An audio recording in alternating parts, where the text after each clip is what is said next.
Hello, and welcome to day 3, Wednesday, April 7th.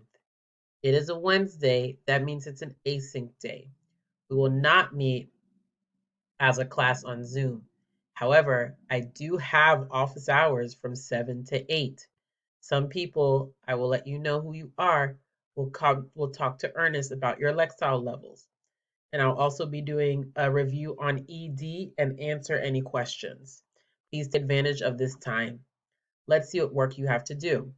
First, you'll watch the video. Then you'll click async.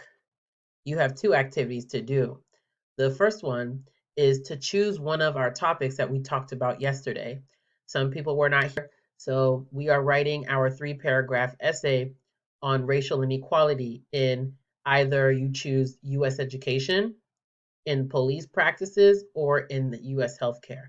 So you will choose one, and then here you're going to explain why you chose it, which topic you choose, and why. All right. This is part of your big project for the semester, so please make sure you do this.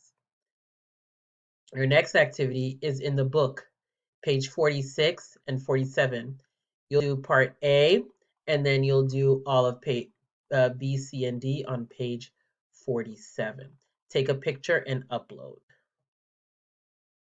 And that's it. Good luck.